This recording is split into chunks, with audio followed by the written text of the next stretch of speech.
Friday. Let's do the dump. We got Tambo, we got Crane, Holden here.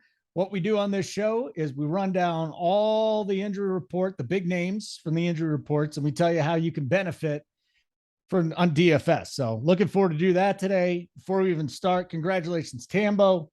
You're on a heater this year. It's always good to see our boys on a heater, and congratulations, because I know you had a big night last night too in Showdown.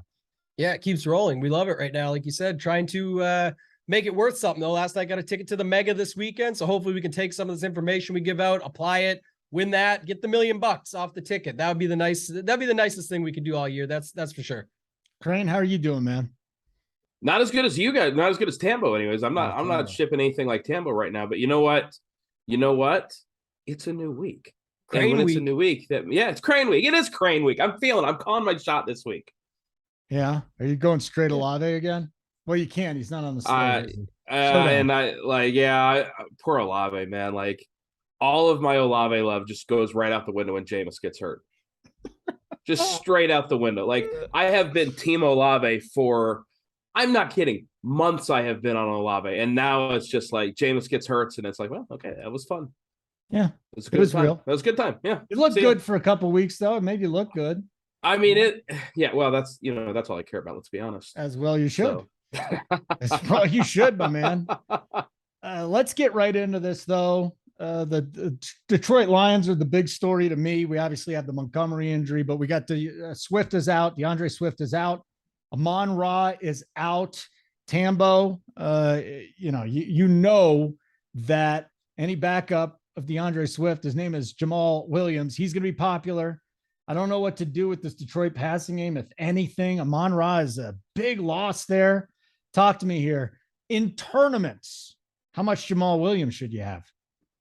I'll probably cap that, because this is one of the things where I think he's going to be the highest owned guy in the slate, $6,100. I totally get it. There's actually not many great pivots around him. Like, you could say and make a story up for different guys, Zeke, Pollard, whatever, but in the spot he's in, it's just that I don't see him getting a bunch more additional work. I know the boys this week, we did the preview show on Tuesday, myself, Big TJSU, right here on this channel, and they were talking about Craig Reynolds. I looked into that a little bit. They did sign Justin Jackson earlier. I think it was 2 or 3 weeks ago. So he's there, but I mean, I don't expect as much out of him. They were already getting Reynolds 3 or 4 carries the week before last, and then he got 6 last week. So maybe he does get mixed in a little bit more, but I think the biggest area to target here, I did a show earlier today with Mayo, and we were talking about this. He kind of sold me on it. And now that we have these injuries official, I might be even more sold, is if you just get after the passing attack here, you can go Goff, Hawkinson, and then pick one of Chark, Reynolds he liked, or I guess Khalif Raymond is there, but mostly return work. But I'm just saying, if you just stack them up, don't play Jamal Williams. The other side is very easy to stack because it's just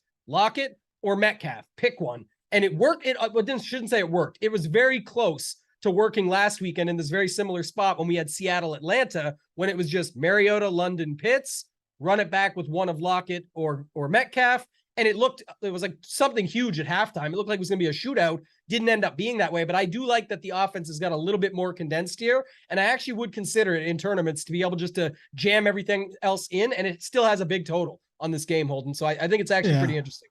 Chark and Josh Reynolds are questionable. Chark is leaning toward playing. I think that's a great look right there. Crane, what are you doing with Jamal Williams this week in your tournament lineups? And do you find any wide receivers on Detroit attractive with Amon-Ra out?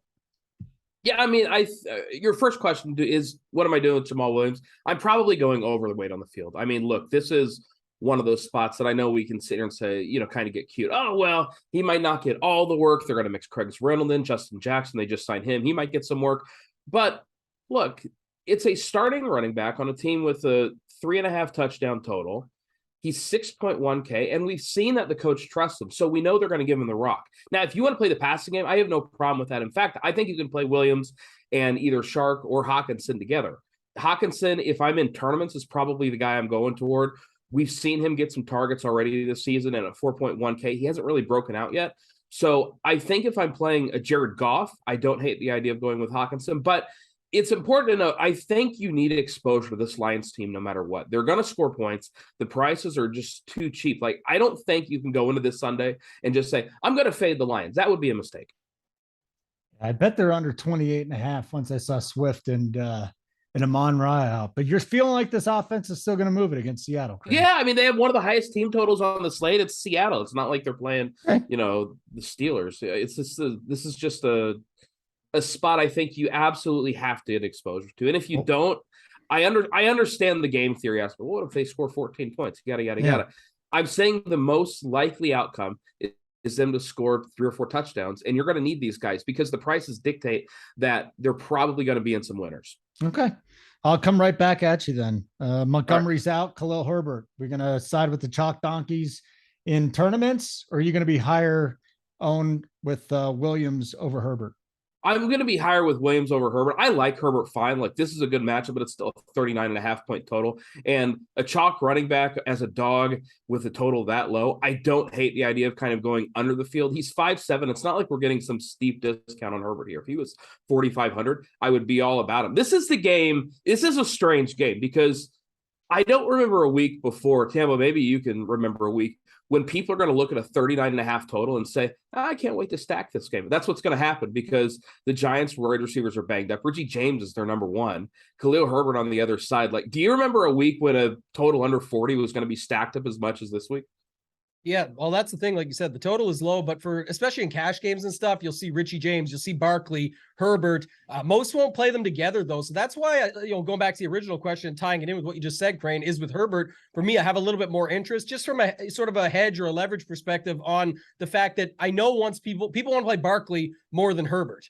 And once they do that, it'll likely deter them from playing Herbert at the level we would normally see him at in this position. I actually liked him last week. I know I was unfortunately without power on Sunday morning for the Off the Chalk show, but I would have brought that up, and I said it to multiple people after, was like, I still played Herbert last weekend going into the weekend. And the main reason was Montgomery was heavily owned. I liked the spot, but I didn't like him as chalk. I know Herbert's a capable back, and he came out and looked good. So I had a percentage of lineups with him in it where you're obviously not playing Montgomery. Here now we get Montgomery out of the way. You're going to the other side of that game. I could actually see a spot to use him here, and he's only $5,700. So I actually like him. I think if you had, him in your lineups, you're able to get different elsewhere. It's no problem. Use that money to spend up at wide receiver when nobody wants to. After we saw last week, what had happened where all those top wide receivers failed. This week, you could use that to get up to them again and hope that it goes the opposite way and get different with roster construction. So how popular do you think Herbert's going to be? 15 to 20 range. If he's only 15, if he's only 15, then I have a ton of interest. I haven't researched ownership that much this week. Well, I think we've seen Barkley at these price points get to 40. So if you want to now take that down some, I don't see Barkley getting to 40 here. But if you start to level it some either way, because again, like I said, I don't know what you think, Crane, but I definitely don't see people plugging them both in together. Same game, 39 point total. I think you can absolutely play them together. Yeah. And I'm normally kind of anti-play running backs from the same game on opposite teams, but like this is a spot where both of these guys very well could be the entire freaking offense. Who the hell else on the Bears is going to get it done? Mooney, I was on him last week, which was a disaster. Like he saw something like 40% of the targets, which is great. All right. Like Khalil Herbert, I mean, both these guys are the entire offense. I don't really understand the reason not to play them both. And I know that kind of goes against the building rules that we're all kind of used to, but it's just a spot where they're both such good plays that I think you can play them together. I think more people will have Barkley in, and when it's only $400 to get, well, people will start with Jamal Williams, but I'm saying if you have Barkley there, you're not going to go to $5,700 for Herbert when you can just pay the extra $400, easy to find, and get Williams in, and then maybe they use another running back in the flex. Why not play all three? Why not play all three? You can. That's what you're making the argument for. I'm just saying I don't think people will. So that would be a way for you to get different with those chalk guys. I think there's other ways that you can go that just, like I said, move off it completely. Okay. So right. Tambo, stay away from Herbert. No, I'm in on Herbert, less on Williams. I think he's the opposite. More on Herbert, and okay. So you guys are flip-flopped on that one. I'm on both of them. Let's move on to Keenan Allen because he's out again. So the good news for Herbert is that at least he's getting a center back. He's still missing a tackle. He's still missing rib cartilage, I suppose. What do you want to do with this Chargers passing offense here, Tambo? Is there any interest now after seeing what Herbert did? Because he did rack up the yards. He just looked uncomfortable. Yeah, that's a worry, man. I don't know why he was staying in that game. They were just down so much. It was just Yeah. sort of embarrassing too. But at the same time, it wasn't the worst. I put, on my notes, I had sneaky interest. I wanted to wait on the Allen news. I'm happy to get that. I think it is at least a little bit interesting if you want to look at it from talking about simple stacks. Herbert, Eckler, and Mike Williams, I think is fine. Eckler's going to catch a bunch of passes, 7,700. We've seen in games already this season where they're, at the end of the game, Eckler gets like 5 or 6 checkdowns. We may see that a bunch more this game if they're just coming at him there. So I think you can use him in that way. And then on the other side, it's not that hard to play one of Pierce or Brandon Cooks and just be done with it and stack that game up. So don't hate it. As far as full ceiling and with the whole slate dynamic that we have of this Buffalo-Baltimore game and Seattle and Detroit, we talked about these other spots. I don't know if it's going to break the slate in that sense, but in some of your qualifiers, 80-man, 100-man, things like that, I think it's a way to just get unique in the passing game and then fill it in with some of those other spots. Like I said, we have good running backs on this slate that you can use. Crane, what do you do with the Chargers here with Allen out again? This is a spot I'm struggling because I almost wish I hadn't watched Justin Herbert the other week because he just looked so freaking banged up. And it's tough to watch that game and then come away saying, yeah, now I want to play Mike Williams. I do want to play Mike Williams because we've seen him have massive games without Keenan Allen in there. I don't hate Josh Palmer either. Eckler's the guy that's interesting to me because so you have to ask yourself, how banged up is Herbert? Because if he is still banged up, which is possible, and if he's still banged up, don't they have to finally, and I mean finally, don't they have to let Austin Eckler run the ball a little bit? Am I just being delusional? Less carries. Yeah, I don't know. He definitely did. That's been the challenge all season with him. But to Crane's point, that's kind of where it does get at least a little bit interesting for me. Is like I said, I like that more than the passing attack that I just talked about. Yeah. If you want to have an option there, fair price. If Herbert's banged up and there's no Keenan Allen and the Texans are terrible against the run, Austin Eckler is so obviously the path here. And I just don't know if the Chargers are going to take it. If I could be in one locker room before the games this week, it would be in the Chargers because I want to know what the hell they're doing because it's really interesting to me because it could go, if they threw to Mike Williams 15 times, it wouldn't shock me. And if they ran Austin Eckler, I don't know, 15 times, I guess, no, I can't expect more than that. That wouldn't shock me either. But this is just the spot where I wish I knew what they were going to do. And I'm hoping to get some clarity before Sunday. Oh, join the club.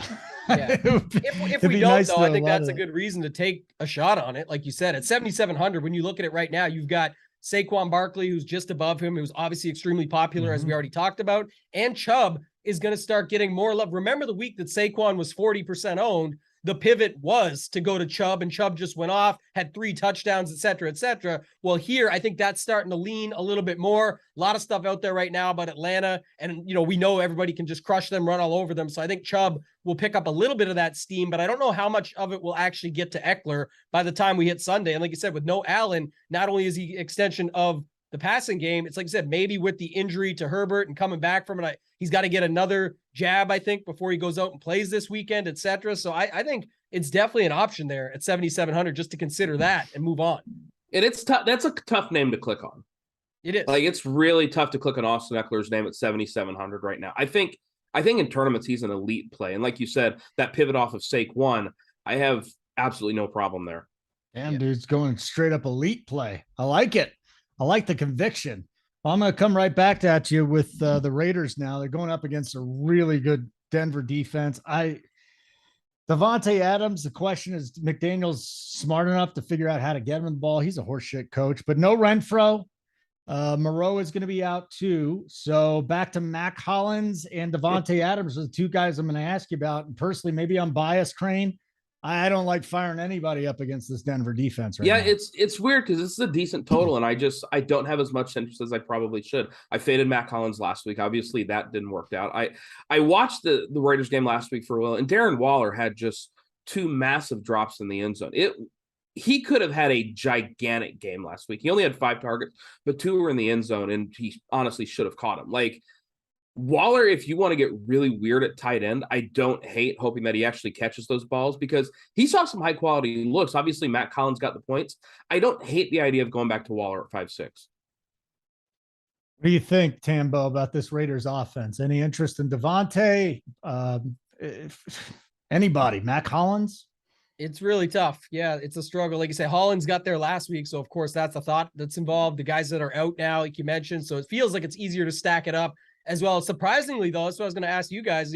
Crane, I'll ask you, or it doesn't matter. But Josh Jacobs is getting some steam and some love here this week. That would also make me think like the other. But to Holden's point, the one thing, as boring as these Russell Wilson games have been to watch and how all the tweets and everything about how dusty he is and what, let Russ cook and here's what he made. And you see the plate of just trash food and they're just making fun of him. One thing that has, I thought, been okay has been their defense. I still think that's there, like Holden said. So It really makes it tough. I think there's other pay up wide receivers over him. It's like I said, Waller would be the one I might have a little bit of interest in, but if Waller has a big day, you have to think it has something to do with at least Derek Carr. And then it's like, what do you do with the rest of the game? Do you want to play a Sutton or a Judy or anything on the other side? Do you even want to stack this up? So I guess, Crane, what do you think of that with the Josh Jacobs side of things here? I like just betting the under and avoiding this game. Yeah. That's what I like. It's hard to sell anybody on it or for me to get excited about it. I know sometimes that could be a good thing, but for this spot, man, yeah, and I know we like to talk about pivots here, and Josh Jacobs at 5'5", obviously. We were talking earlier about Jamal Williams. We were talking about Khalil Herbert, and he's kind of right in that same price range. And I just like those guys so much better. Maybe it's a mistake. Maybe because last week I was on Jacobs, so maybe I'm a little hurt after last week. But I don't know. This let me ask just Holden doesn't this. interest This is me. the Denver guy, and I want to know this too. Holden probably has a better grasp on this, but division games like this, usually the first one goes one of two ways. It's either they go off because it's their first time and then everyone expects that the second one, and that's the one to bet the under because they know each other now, or it's just really sloppy back and forth because they already know so much about each other and they get these stops. And like you said, Denver D has been good. So what are your thoughts on that aspect of it? Total stay away spot for I'll just tell you what I think about this game. Total stay away spot from the Raiders. If Devontae beats me. And what's Cortland Sutton going to be owned at? Because he's the only guy that I trust, that I really, really trust. Because I think Cortland Sutton he's my favorite bet this week over 66.5. He is the only guy that Russell Wilson trusts. He goes to him double-digit times a game. He's got 30-plus yard receptions at every single game. I'm not going to say it's going to happen again. Yeah. I mean, Javonte's a nice play, too. I think you can look at Javonte. The only guy I'm on in this game is Cortland Sutton and maybe Javonte. But I think at DFS, I don't even think it's going to be Javonte. Yeah, I wonder more. Sutton looks to be about like somewhere in that 10%-ish range. I'll take it. But with the Javonte piece that you mentioned, he's getting like no ownership here. At 6,600, people are talking about Najee above him. Obviously, you've got guys above and below him. But if Josh Jacobs is getting the ownership on the opposite side of this game, there is something to be said. Like you said, that Denver D shows up and they decide to showcase him a little bit and he gets some of those checkdowns. I get it. I know Gordon is a real thing. I'm the one that's been saying this forever. Like, as much as we want it to be a Javonte thing, Gordon has not done bad and they want to keep Javonte fresh. Why would they not do that? You've said it, Holden, on this very show. Your fantasy people won't like it, but from a football perspective, that's what makes sense for their team to keep them rolling. And they think they have a real shot. They paid Russell Wilson a lot of money. They have Judy, they have Sutton, they have guys like Hamler that they're working on and bringing in and stuff like that. So I just think that's interesting, but this could be a spot where we see Javonte checkdowns where you can do stuff with it. And if they are up, to your point, and the defense puts them in the right position, things could completely flip from that Josh Jacobs ownership. And you got a guy that's way lower owned on the opposite side of the ball, same game, opposite script. Yeah. Like I said, I mean, it's just Denver's looks so bad offensively, so discombobulated. And Josh McDaniels is every bit of bad coach as Nathaniel Hackett. So it's definitely dangerous. We really are supposed to have more interest in this game than we do. We should have more interest. We're supposed to have more interest in this game than we do. It's a highish total, like it's a close spread. We kind of know where the ball is going to go between. Like I'm not going back to Mac Hollins. Like I'm just not going to do it. But the Raiders, it's going to Adams or Waller. Broncos, it's going to Javonte or Sutton. Why would you test the Broncos defense? It's just seriously. I mean, they're going to run. They're still going to run plays. They're going to test them. I mean, what? I know. I guess that's what I would say, Crane, not to keep harping on this game, but this is why we should spend 5 minutes on it like we have. That's the point. The total looks good. It's a close spread. It's a first division game. And to Holden, to your point, you're everything you're saying makes 1,000% sense. But that's the whole point of DFS in these large field tournaments. If you want to take the shot before others do, that can be what pays off for you. And if this ends up being the game that it actually ends up happening in, you'll look back and say, I'm an idiot. I could have easily stacked it. You don't even like Holland's Crane. So it makes it even easier. Like you've got Carr, Jacobs, who you could still check down to, so you could put him in your stack. You've got Adams and Waller. And that's basically what you're looking at for that side of the stack for you. And on Denver, it's Sutton, Judy, or Javonte. Like basically you're only going to run a 3-1 probably at most. So I don't know. I think it's at least interesting. We'll come back Sunday for the Off the Chalk show. I'll tell you where I'm at with my quarterback exposures right now, beyond Allen and Lamar and maybe some, talk that we have on here. I haven't really solidified the other 4 spots. So, if I'm playing 6 quarterbacks and 2 are Allen and Lamar, it could end up being Derek Carr sneaking in there. We'll see.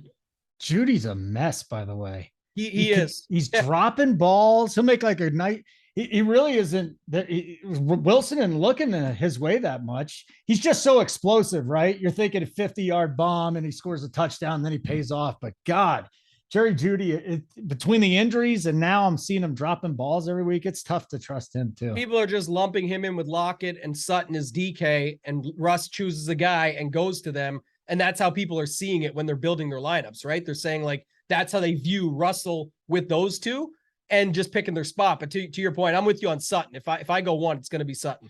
And if you think that this Raiders defense is the thing that's going to wake up Russell Wilson, then you got to look at Judy then. Because, he doesn't use his tight. He just doesn't throw. He throws his running backs and Cortland Sutton. That's really where he's at. Yeah. So, okay, let's get to the Bills. First of all, I don't know what the weather's going to be like, guys, because they've got 40-mile-an-hour winds on Saturday. It still might be affected. I'm not sure how to handle this, but I do know Gabe Davis is questionable. Dawson Knox is questionable here. Gabe Davis with the ankle Crane. Are you in on Gabe Davis? Let's just say there's not 40-mile-an-hour winds. Are you in on Gabe Davis?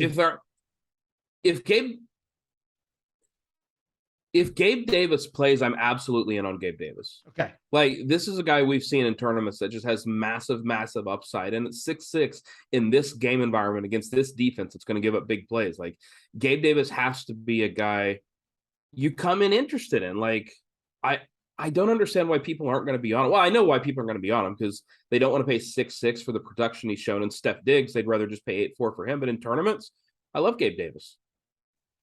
Okay. What do you want to do here with the Buffalo offense with Davis and Knox questionable, Tambo? I want them both to be ruled in and play. And it looks like, I think it's trending for that personally, the way I'm building and starting things up now, expecting it. I think they're going to be in. I think you can play both of them together with Allen. If you don't want to play Diggs, I think Davis is still fine. So I'm happy to have like a Allen, Diggs, Knox. And then I think you need to treat this game, because people are already talking about in the chat about the weather, all that.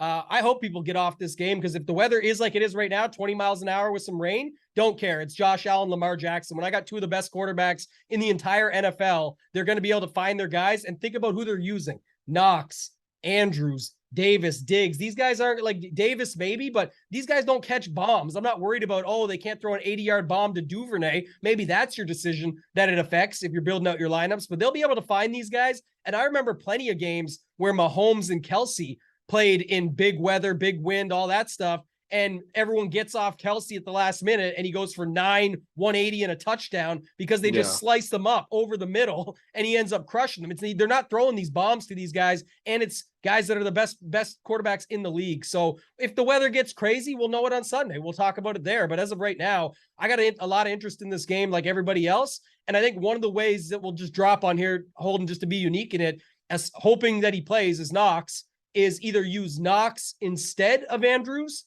or treat Andrews like a receiver, and he should be 8,000 or 9,000 the way he's played this season. So take the discount at 7,100, play him in your flex with your Knox lineup, and get different in a great game environment for 2 guys, even in higher wins, that should still come through for you based on what we just talked about. So I definitely like that for sure. All right, we'll move on to the Patriots. I don't know how much interest there was in the Patriots. This is going to be a quick segment. All right, Mac Jones out, Jacoby Myers questionable. Guys, go ahead. I don't care. Yeah, I don't care. I'm not touching the Patriots this week. You kids have fun with that. I'm done. Okay. I'm done. That's all I'm going to say about the Patriots. I think Ramondre is still interesting. I'm going to stick with it. I don't think it's chasing. I think the price is still down, and I think I would never pay 4,100 for the Green Bay defense here because Hoyer's going to manage the game. It's going to be simple, but I think you could see a lot of those check downs. If it's not Ramondre and Ramondre picks up steam, I think you look at the tight end, right? Look at Hunter Henry for them. Like I know they've got Jonnu as well, but Hunter Henry would be the guy I would look at here. I'm just saying it's pretty obvious what they're going to do. Like you said earlier, Crane, for the other game, they're still going to run plays, man. Like there's still a game to be had here. I know people like Dobbs on the other side after one good game last week, but I definitely think they're going to be down. The left tackle is back for Green Bay. So I think Green Bay is going to be able just to do what they're supposed to do here. They're almost a 10-point favorite. And I think you're going to have guys get at least somewhat, some sort of setup on the way back, whether it's Ramondre, Henry, guys like that. I just think there's some interest as one-offs in that spot, or you could run the secondary stack, Ramondre with Dobbs, and just pick up pieces that way and get there, with something smaller. You have fun with that. I mean, the other side, you got a logjam now. You got Dobbs, you got Watson coming back, you got Lazard coming back.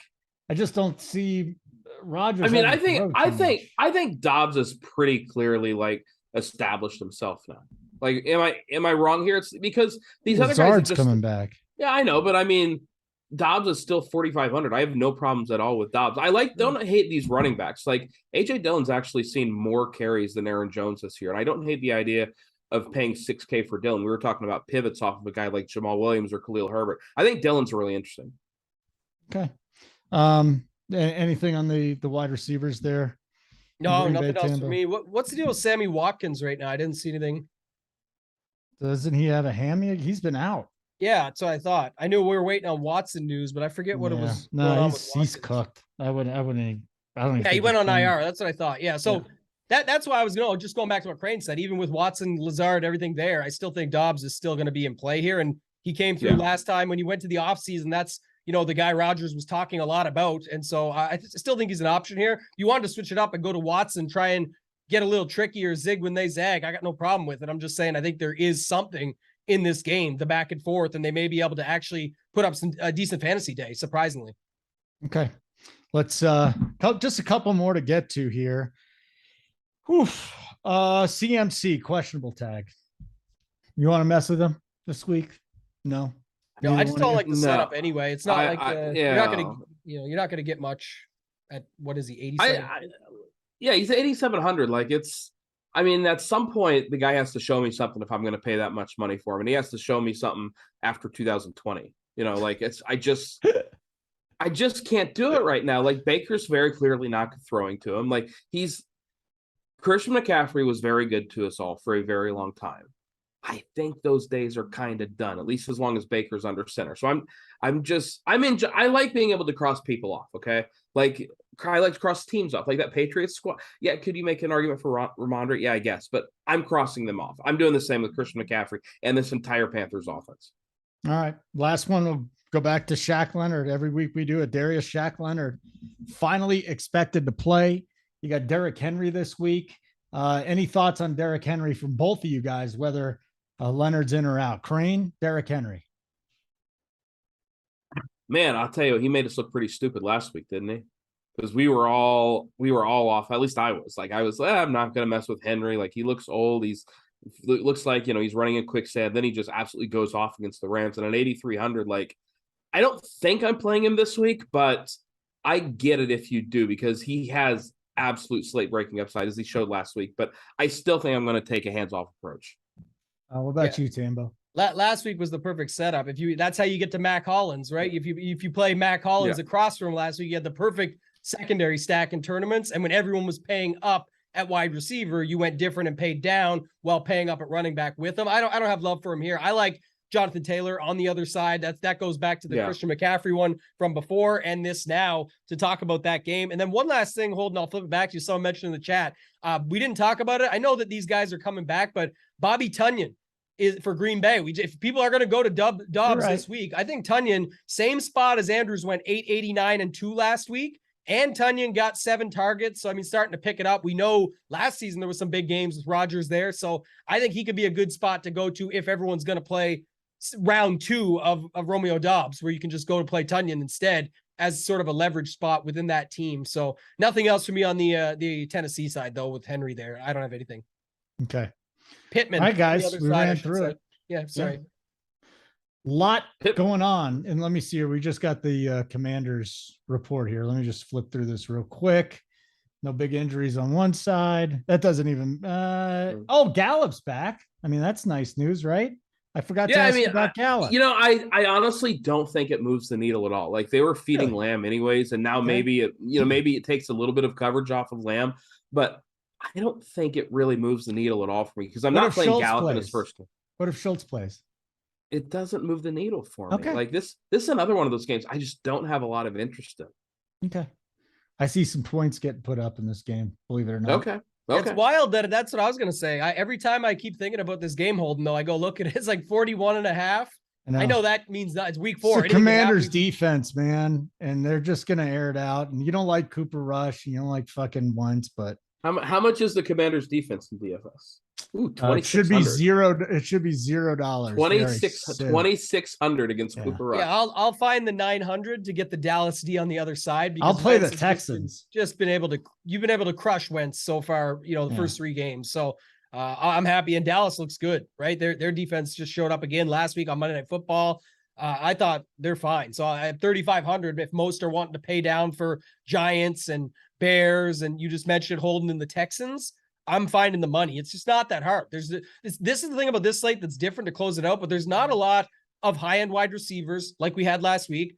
We struggled to talk about these running backs above maybe Saquon. Like, we didn't care about, I mentioned Taylor, but McCaffrey, Henry, whatever, like, there's only 3 above him. So you have the money. And I think this is a great spot to get after a team like the Dallas D against Wentz. And they could pick 6. It could be a pick 6 early, couple more picks throughout the game. They're going to have some sacks. Like, they just look so good, and Wentz looks so bad with that offensive line. So we'll see how it shakes out, but I don't mind spending the $3,500 on them.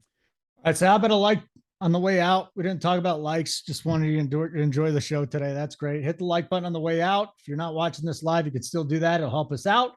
Bottom right-hand corner, little red button, subscribe. You do that, you'll get notifications for all our shows. And speaking of that, Crane, when's the next time we're going to catch you? What do you got coming up this weekend on RPS? I'll be on the morning wood at, what time is that? It starts at 9 o'clock my time, so 10 o'clock Eastern time. And it's me, Big T, and Hoop, as we are every Sunday, breaking it down for you. Tambo?